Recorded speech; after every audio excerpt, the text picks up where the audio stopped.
Modi surname मामले 2 साल की सजा पर राहुल गांधी को सूरत कोर्ट ने राहत नहीं दी है। राहुल गांधी की याचिका को खारिज कर दिया गया है। ने मानहानि केस में दोषी ठहराए जाने के खिलाफ राहुल गांधी की याचिका खारिज कर दी है। सेशन कोर्ट जज आरपी मोगेरा आज कोर्ट में आए और इस याचिका पर केवल एक शब्द कहा, डिसमिस यानी खारिज। जज मोगरा ने इस मामले पर 13 अप्रैल को दोनों पक्षों की दलीलें सुनी थी और फैसला सुरक्षित रख लिया था। इस मामले पर राहुल ने दोषी ठहराए जाने और 2 साल की सजा पर रोक लगाने की अपील की थी। अब राहुल हाईकोर्ट में अपील करेंगे। ये केस 2019 में बेंगलुरु में चुनावी रैली के दौरान दिए गए राहुल के बयान से जुड़ा है। राहुल ने रैली में कहा था कि हर चोर का सरनेम मोदी क्यों होता है। इस बयान पर गुजरात के भाजपा विधायक पूर्णेश मोदी ने मानहानि का केस दाखिल किया था। इसी साल 23 मार्च को अदालत ने फैसला सुनाया था। अगले दिन उनकी संसद सदस्यता रद्द कर दी गई थी। सर क्या उम्मीद रख रहे हैं सर?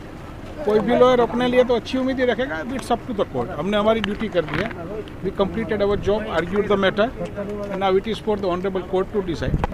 जिस तरह से आगे बढ़ रही है मामला और पेचीदा होता जा रहा है। नहीं, कोई आगे कहाँ डेट बढ़ी है, वो तो आर्ग्यूमेंट हो चुकी है। Argument is done, today it is for the judgement. Rest of the thing after the judgement is. जो आर्ग्यूमेंट है वो दोनों ओर से आर्ग्यूमेंट हुई है, डिटेल में आर्ग्यूमेंट हुई है। तो आज जजमेंट पे मैं उतना ही कह सकता हूँ।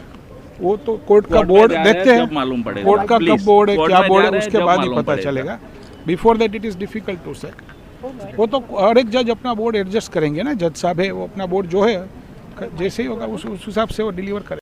जम्मू कश्मीर में एक दुर्घटना सामने आई जिसमें सेना के 4 जवानों की मौत हो गई है। ये हादसा था या हमला, उसकी जांच सेना कर रही है। जम्मू कश्मीर के पुंछ में तोता गली इलाके में भट्टाडूरियन जंगल के पास एक आर्मी ट्रक में आग लग गई।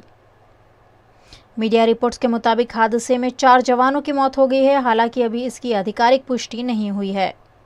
शुरुआती जांच में सामने आया कि बिजली गिरने से ट्रक में आग लगी। वहीं सेना के ट्रक पर ग्रेनेड से हमले का भी शक जताया गया है।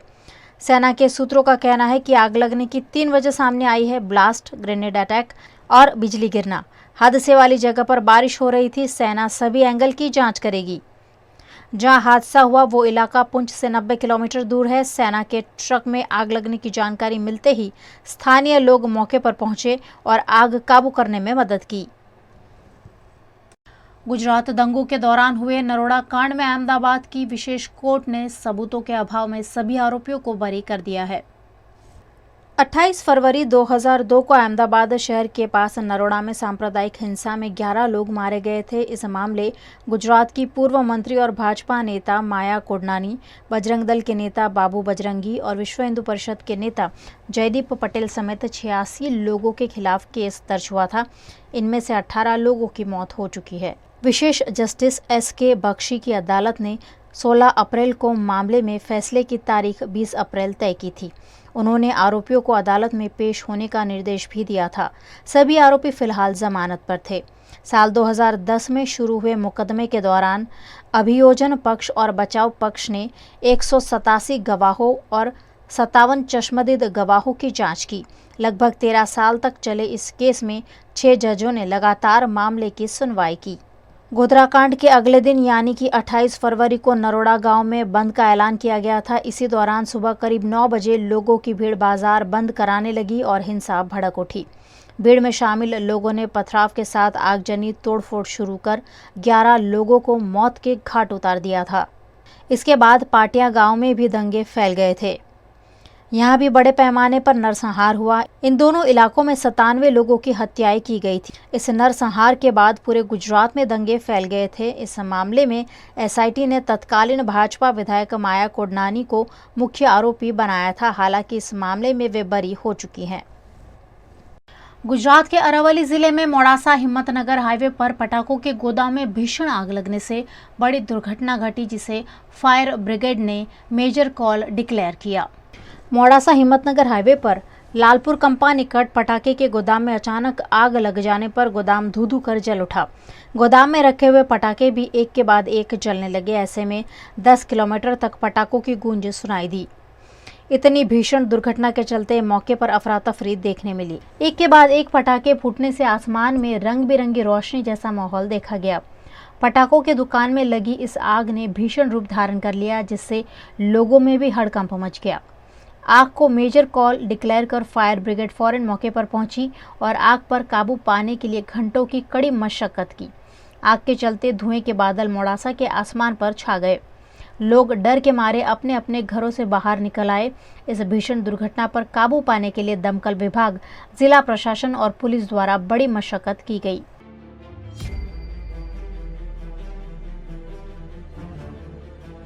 गुजरात के वडोदरा रेलवे स्टेशन पर सौराष्ट्र तमिल संगम रेल यात्रा के यात्रियों का भारतीय जनता पार्टी द्वारा गर्मजोशी के साथ स्वागत किया गया। एक भारत श्रेष्ठ भारत अभियान अंतर्गत सालों पहले सौराष्ट्र से स्थानांतरण कर तमिलनाडु में बस गए हजारों लोगों को केंद्र सरकार और गुजरात सरकार ने गुजरात बुलाया है। सौराष्ट्र तमिल संगम में शामिल हुए इन यात्रियों को गुजरात के अलग अलग प्रवासन स्थलों की सैर भी करवाई जा रही है, जिसके तहत यात्रियों को गुजरात टूरिज्म टूर अंतर्गत स्टैचू ऑफ यूनिटी का दौरा करवाया जा रहा है। स्टैचू ऑफ यूनिटी रवाना होने से पहले पहुंचे यात्रियों का बड़ोदरा रेलवे स्टेशन के प्लेटफॉर्म नंबर 6 पर जिला प्रशासन और भारतीय जनता पार्टी द्वारा भव्य स्वागत किया गया। तमिल संगम अंतर्गत एक भारत श्रेष्ठ भारतનું માનનીય પ્રધાનમંત્રીશ્રીના માર્ગદર્શન અંતર્ગત જે કાર્યક્રમનું આયોજન થયું એમાં તમિલથી આવેલા મિત્રોએ સોમનાથ અને દ્વારકાનો યાત્રાધામોની મુલાકાત કરી કાર્યક્રમોમાં ભાગ લીધો। હવે આજે સ્ટેચ્યુ ઓફ યુનિટી તરફ એમને પ્રસ્થાન કરી રહ્યા છે।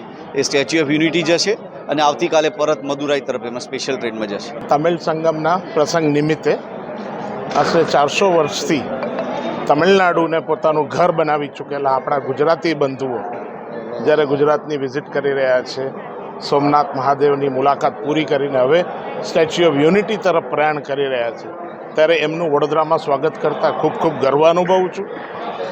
અને જ્યારે હવે નરેન્દ્રભાઈ કહે છે કે વસુધૈવ કુટુંબકમ, ગુજરાત, તમિલનાડુ શું સમગ્ર દેશ, સમગ્ર વિશ્વને એક બનાવવાનો જ્યારે સંદેશ લઈને આપણે નીકળ્યા છે, ત્યારે આ ખૂબ જ શુભ પ્રસંગ છે। फर्स्ट हम सोमनाथ देखने के पहले द्वारका, वो द्वारका में अच्छा दर्शन हो गया। हम इधर statue of unity Sardar Vallabh भाई पटेल स्टैचू देखने के मदुरई से पूरा लोग, तमिलनाडु से पूरा लोग इधर आ गया। हमको पूरा खुशी हो गया। हमारा प्रधानमंत्री इतना काम कर दिया, हमको तमिल वाला को इधर के यहाँ बुला के आया, आमंत्रित किया है। हाँ, मंत्री का वो चीफ मिनिस्टर भूपेंद्र पटेल जी को प्रणाम, नरेंद्र मोदी भैया को प्रणाम। પ્રધાનમંત્રી નરેન્દ્રભાઈ મોદીજીને તેઓ ધન્યવાદ આપે છે અને એની સાથે સાથે ગુજરાતના માન્ય મુખ્યમંત્રી શ્રી ભૂપેન્દ્રભાઈ પટેલને પણ ખૂબ ખૂબ અભિનંદન અને આભાર માને છે, કેમ કે જે ગુજરાતમાં તેઓ એન્ટર થયા અને જે સ્થાન સ્ટોપેજ હતા ત્યાં એમનું જે એ શહેરના એ જિલ્લાના કાર્યકર્તાઓએ ભારતીય જનતા પાર્ટીના એમનું જે સ્વાગત કર્યું છે, એમને જે ત્યાંના અલગ અલગ નાસ્તા ખવડાવ્યા છે આ બધું જોઈને એ લોકો એટલા ખુશ છે કે ગુજરાતમાં આવીને અમારું જે સ્વાગત થયું, અમને જે ગુજરાતની ધરોહર જાણવા મળી, ખરેખર ખુશ થઈને પ્રધાનમંત્રીશ્રી અને માન્ય મુખ્યમંત્રીશ્રીનો તેઓ ખૂબ ખૂબ આભાર માને છે।